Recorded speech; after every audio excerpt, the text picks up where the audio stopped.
Welcome to this test of my new DJI Pocket 2 camera. I'm going to be taking this out to Japan with me, doing some recording, some videoing and some live streaming with this hopefully.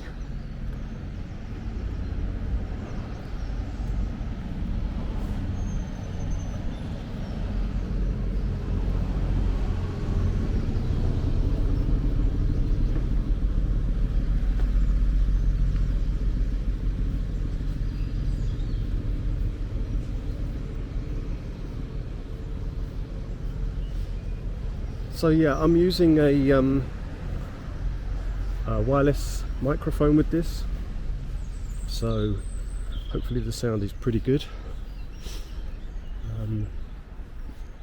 This is just strolling in the neighbourhood where I live in Kent.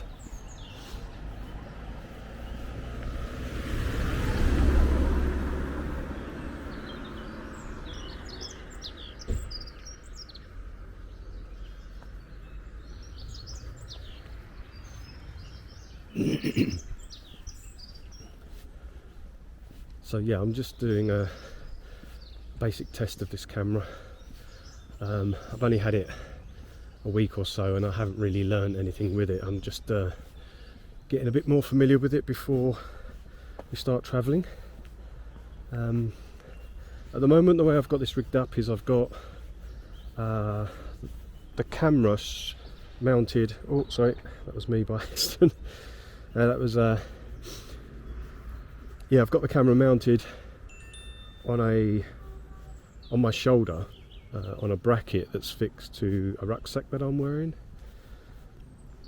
and I've also got it wirelessly connected to my phone. Actually, that's with Bluetooth, so I can actually see what the camera's recording on my phone, which is pretty handy.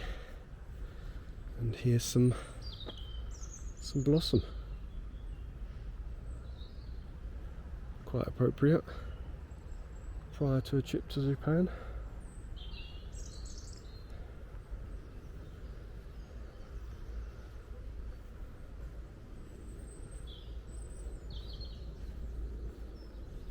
So we're going to Japan, my wife and I are returning to Japan in a couple of weeks' time. We'll be going for about a month, and we'll be spending most of our time in the Kansai and Chugoku regions. I'm not going to be doing a huge amount of travelling actually, because to be honest, this is going to be a bit of a holiday, a bit of a break, a bit of a chance to relax,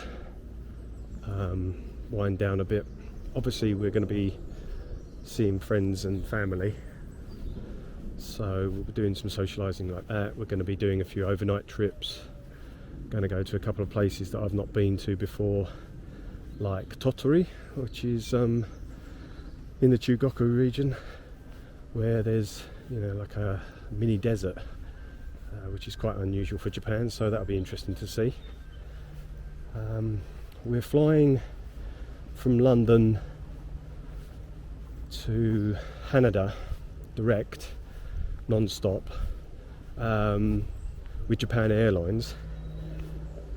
The flight time is normally 12 hours, but because of the war in Ukraine, the flight is being diverted further north, so we don't fly over Russia, because when you fly regularly from London to Japan, particularly with Japan Airlines, the route that they take is you tend to basically fly north out of the UK, fly over Sweden, then turn right and fly over Russia for about 9 hours.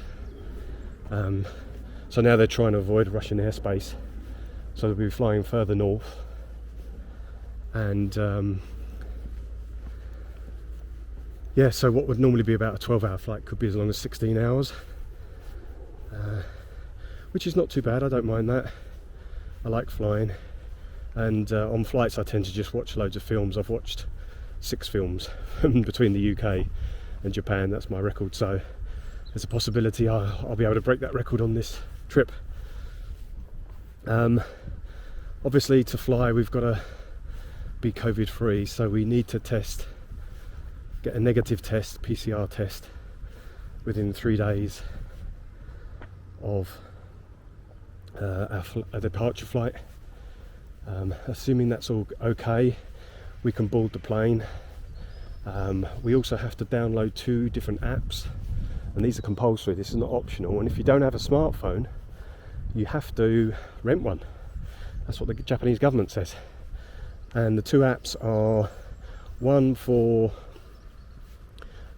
literally tracking where you are. It uses GPS on your phone to follow you, and the other one is a medical one for like your COVID status and so on, health app.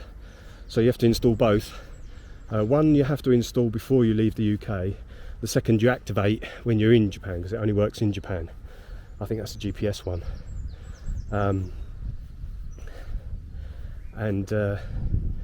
When we arrive, we test on arrival at the airport, and then we have to wait at the airport for the test results.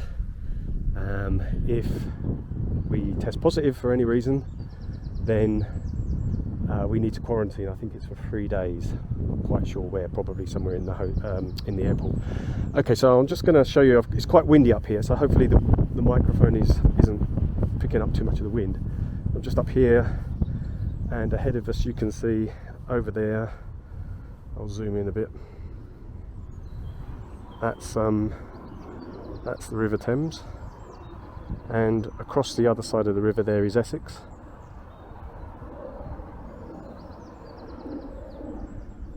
So this is all sort of our neighbourhood, which we're lucky to have all this nearby. Like coming up here and relaxing and doing what I do here, do my morning walks, get a bit of exercise. So yeah, so that's the broad plan. Flying into Haneda, then we will, because of the flight times, we need to transfer internally. So we're probably going to stop overnight at a hotel in Haneda Airport or next to Haneda Airport, and then the following morning or following day, we're going to fly from Haneda to Itami Airport, which is in Osaka area, so that we can head over to our family's residence, which is not far from Kobe. So I'm going to be doing a lot of videoing and exploring of Kobe on this trip. I know Kobe really well. It's like a sort of second or third home for me. But this time I want to revisit some places that I already know well, but I also want to go to some places that I've never been before. Really use this as an opportunity to, you know, do a bit more exploring and share that with you, really. Which way round? I'll go then this way. Yeah, so that's broadly what the plan is.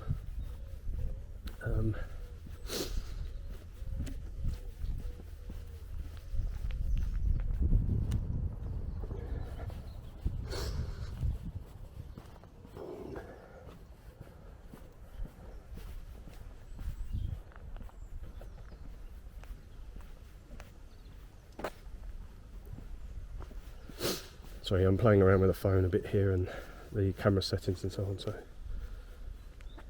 let's just bring it in a little bit. That's better, you can see where I'm going.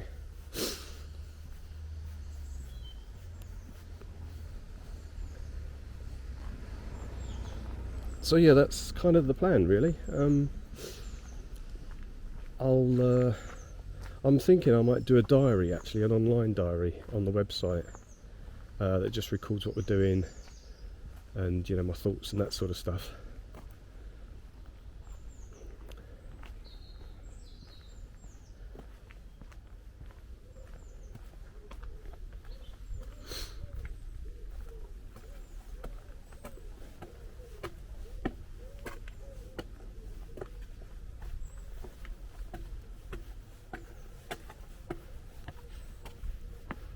And what I'm also thinking of doing is,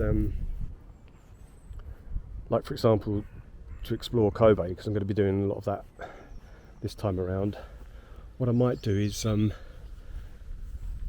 post a quick poll online of maybe, say, 3 different places in Kobe that we could visit together, and let you vote on which of the 3 places you want to go to the most, and whichever destination wins, that's where we can go the next day.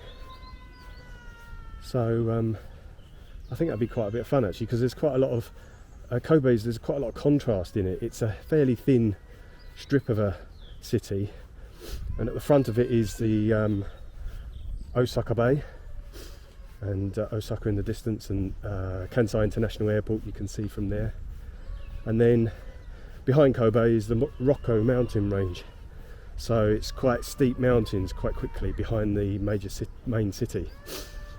And then it stretches out, so kind of east is, and around the bay is Osaka. That's no more than sort of 15 minutes by train from Kobe to Osaka, so it's really easy to get to Osaka from there.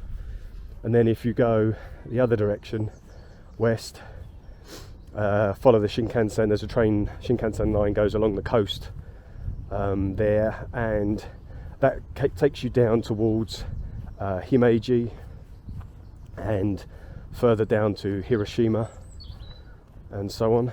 And then you've got the Seto Inland Sea and the islands there around the Shukoku region.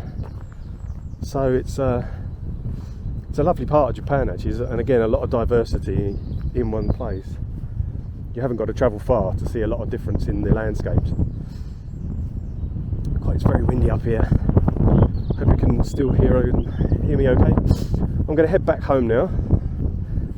So this was just a test, see how it goes. I wasn't planning on sharing this actually, but I thought, well, I'm up here, I can chat. I want to do more of this kind of, casual stuff with you guys who are subscribers particularly. Give you a bit extra as a thank you for supporting me down these years, and particularly during the last couple of years during the pandemic, which has obviously been terrible for the business, with nobody travelling, or hardly anybody travelling. So hopefully it won't be too long. There's an election in Japan in July, and all the indications are that the rules on tourism visas isn't going to change until after the election in Japan, because all the polls at the moment suggest that most Japanese people, a big majority of Japanese people, are still happy to keep the borders closed because they're so fearful of the pandemic and so on. But it's been so long now, and Japan is a real outlier now in terms of how long it's been closed, how rigidly it's been closed. So I think once the election's out the way, and if the same guy gets back in, I think once he gets back in, like a lot of politicians, it'll be opportunistic, and he'll say, okay, now I've got my position safe, I think it's time to open up, and then it'll just open up because the economy needs it so badly. So yeah, that's kind of my 2 cents worth. I think that's what's going to happen, but who knows? Nobody knows for sure. So yeah, so we're kind of coming back now to where we started 15 minutes ago.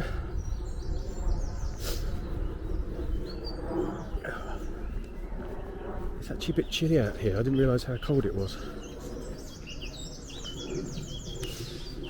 But I'll stop here for now and just say thanks again for tuning in, and thanks again for all your support as subscribers and followers.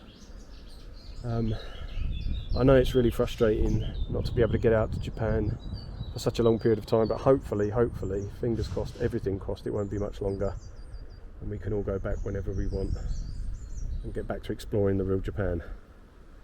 Thanks everybody, see you again soon. Bye bye.